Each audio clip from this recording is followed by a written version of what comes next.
मीराबाई और उनकी बहू प्रिया एक छोटे से शहर की गली में रहती थी।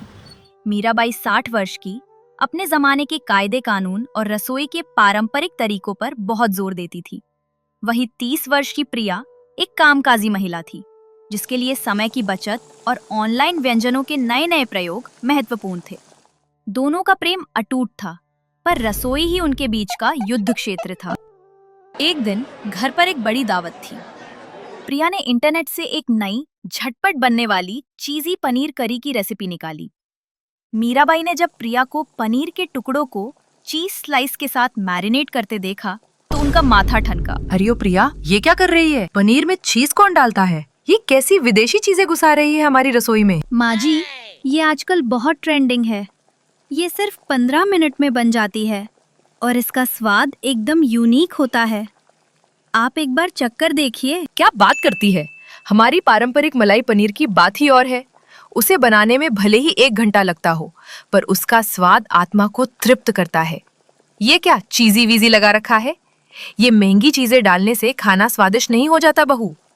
स्वाद आता है धीमी आंच और सच्चे मन से पकाने में। माँ जी, मेरा मन भी सच्चा है, बस मेरी आंच थोड़ी तेज है। और ये मलाई पनीर का जमाना नहीं, ये क्विक सर्व का जमाना है। मुझे ऑफिस भी जाना होता है। आप देखिए, दावत में सबको ये पसंद आएगी। शाम को मेहमान आए। प्रिया ने अपनी चीजी पनीर करी परोसी और मीराबाई ने पारंपरिक आलू दम बनाया। दावत खत्म हुई तो मेहमानों के बीच चर्चा छिड़ गई। एक रिश्तेदार ने कहा, प्रिया का पनीर तो बहुत बढ़िया था, बिल्कुल नया स्वाद, एकदम मक्खन जैसा। हाँ, पर मीरा भाभी के आलू दम की बात ही अलग है। उसमें जो दादी नानी वाला स्वाद है, वो आजकल कहाँ मिलता है। दोनों के व्यंजन की खूब तारीफ हुई।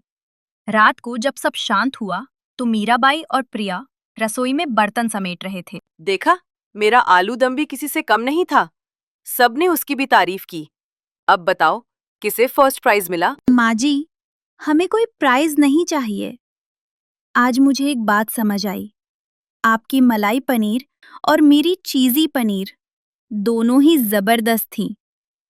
इसका मतलब है, स्वाद के लिए पारंपरिक तरीके भी जरूरी हैं और समय के साथ बदलाव भी। सही कहा बहू।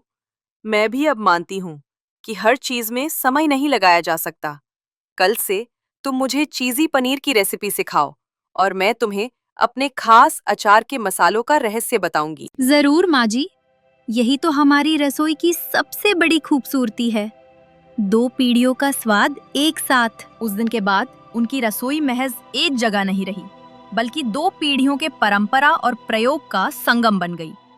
मीराबाई और प्रिया ने एक दूसरे के तरीकों से सीखा और उनके घर का खाना और उनका रिश्ता दोनों ही पहले से ज्यादा स्वादिष्ट और मजबूत हो गए।